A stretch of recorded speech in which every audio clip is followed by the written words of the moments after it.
હાલો student, હું રસિક પટેલ. આજે હું તમારા માટે એવો મસ્ત મજાનો ઇન્ફોર્મેટિવ વિડીયોઝ લઈને આવ્યો જે વિડીયો એવા વિદ્યાર્થીઓ માટે છે કે જેમને આસિસ્ટન્ટ પ્રોફેસર બનવાનું સપનું છે અને વિચારી રહ્યા છે કે આસિસ્ટન્ટ પ્રોફેસર કઈ રીતે બનવું. તો આસિસ્ટન્ટ પ્રોફેસર બનવા માટે કઈ એક્ઝામ આપવી પડે, કેવી રીતે આસિસ્ટન્ટ પ્રોફેસર બનાય, તો આ વિડીયોની અંદર હું તમને ડિટેલની અંદર એક્સપ્લેનેશન આપીશ કે કઈ રીતે આસિસ્ટન્ટ પ્રોફેસર બનવું અને એના માટેની એક્ઝામ કઈ હોય અને એક્ઝામના ફોર્મ ક્યારે ભરાશે. ચાલો વિદ્યાર્થી મિત્રો, તો જોઈએ આસિસ્ટન્ટ પ્રોફેસર બનવા માટે કઈ એક્ઝામ આપવી પડે. તો આસિસ્ટન્ટ પ્રોફેસર બનવા માટેની exam assistant professor in government universities and government college માટે એક્ઝામ છે, જે એક્ઝામ કન્ડક્ટ કરે છે એનટીએ વાળા.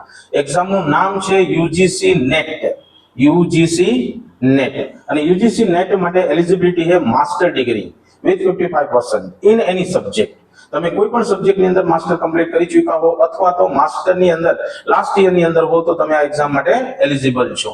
આ એક્ઝામ આપ્યા પછી જો તમે ક્વોલિફાઈડ થઈ જાઓ એક્ઝામની અંદર તો તમને 3 પ્રકારના સર્ટિફિકેટ એનટીએ દ્વારા ઇસ્યુ કરવામાં આવે. પહેલું સર્ટિફિકેટ છે જેઆરએફ નું. જેઆરએફ મતલબ જુનિયર રિસર્ચ ફેલો, જે ટોપ સર્ટિફિકેટ હોય, હાઈએસ્ટ સ્કોલર જે સ્ટુડન્ટ હોય એમને આ સર્ટિફિકેટ આપવામાં આવે. આની અંદર તમને સ્ટાઇપન્ડ મળવાનું ચાલુ થઈ જાય. અને આસિસ્ટન્ટ પ્રોફેસરનું બીજું સર્ટિફિકેટ મળે, જે સર્ટિફિકેટ થ્રુ તમે કોઈ પણ પ્રકારની ગવર્મેન્ટ કોલેજ અથવા યુનિવર્સિટીની અંદર આસિસ્ટન્ટ પ્રોફેસર તરીકે સર્વિસ આપી શકો અથવા તો તમે પીએચડી કોઈ પણ યુનિવર્સિટીની અંદર ગવર્મેન્ટ યુનિવર્સિટી કોલેજની અંદર પીએચડી કરવા માટે તમે ક્વોલિફાઈડ થઈ ગયા, જો નેટ ક્લિયર કરી નાખો તો નેટની એક્ઝામ ટોટલ 85 સબ્જેક્ટની અંદર કન્ડક્ટ કરવામાં આવશે. એક્ઝામ અલગ અલગ સેન્ટર ઓલ ઓવર ઇન્ડિયાની અંદર થાય છે. ટોટલ 85 સબ્જેક્ટ છે અને એક્ઝામ માટેના ફોર્મ ભરવાના ચાલુ થઈ ગયા છે. Date of submission of examination form ત્યારથી ફોર્મ ભરવાના ચાલુ થયા છે. ગઈકાલ 16મી એપ્રિલથી ફોર્મ ભરવાના ચાલુ થઈ ગયા છે, જે 7મી મે 2025 સુધી ફોર્મ ભરાશે. એક્ઝામની ડેટ ટેન્ટેટિવ આપેલી છે. ટેન્ટેટિવ એક્ઝામની ડેટ 21મી જૂન થી એક્ઝામ ચાલુ થશે, 30 જૂને એક્ઝામ કમ્પ્લીટ થશે. આ પ્રકારની પબ્લિક નોટિસ એનટીએ દ્વારા ઇસ્યુ કરવામાં આવેલી છે. જે નોટિસની અંદર ક્લિયર ઇન્ફોર્મેશન આપવામાં આવી છે કે સ્ટુડન્ટની એક્ઝામ કોમ્પ્યુટર બેઝ ટેસ્ટ લેવામાં આવશે. એનો મતલબ પૂરી એક્ઝામ એમસીક્યુ પેટર્નની છે. ટોટલ 300 એમસીક્યુ આવે, જેની અંદરથી તમારે ક્વોલિફાઈડ થવા માટે 40% માર્ક્સ ક્લિયર જોઈએ.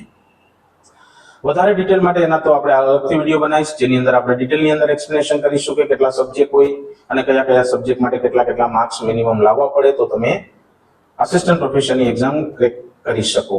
તો અહીંયા ડિટેલની અંદર તમને ઇન્ફોર્મેશન આપી છે કે જે મેં આગળ એક્સપ્લેન કરી કે 16મી એપ્રિલથી 6મી મે સુધી ફોર્મ ભરાશે અને 21મી થી 30મી જૂનની વચ્ચે એક્ઝામ કન્ડક્ટ થશે. એક્ઝામની ફીસ અને એક્ઝામ ફોર્મ ઓનલાઈન જ ભરાશે, એનટીએની વેબસાઇટ પરથી જ ભરાશે. અને એક્ઝામની ફીસ છે જનરલ અથવા તો અનરિઝર્વ સ્ટુડન્ટ માટે 1150 1150 રૂપિયા. જનરલ હોય, ઈડબ્લ્યુએસ હોય, ઓબીસી હોય તો એમના માટે 600 રૂપીસ ફીસ છે અને એસસી એસટી માટે અને થર્ડ જેન્ડર માટે 325 રૂપીસ ફીસ છે. તો જેમને બી ઈચ્છા હોય કે મારે આસિસ્ટન્ટ પ્રોફેસર બનવું હોય તો એક્ઝામ નું ફોર્મ અચૂક ભરી દેવું, જેને હિસાબે તમારે ગવર્મેન્ટ કોલેજ અથવા યુનિવર્સિટીની અંદર આસિસ્ટન્ટ પ્રોફેસર તરીકેની સર્વિસ આપી શકો.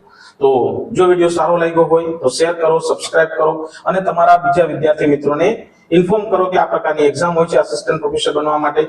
તો ડિટેલની અંદર તમારે આના વિશે યુજીસી નેટ એક્ઝામ કઈ રીતે કન્ડક્ટ કરે છે, કેવી રીતે એક્ઝામ થાય, કેટલા સમયની અંદર એક્ઝામ આવે, કયા સમયે એક્ઝામ આવે, કોર્સ શું હોય, માર્ક્સ કેટલા હોય, એના રિલેટેડ હું અલગથી સ્પેશિયલ વિડીયો બનાવીશ. તો ચેનલને સબસ્ક્રાઇબ કરો, શેર કરો તમારા મિત્રો જોડે.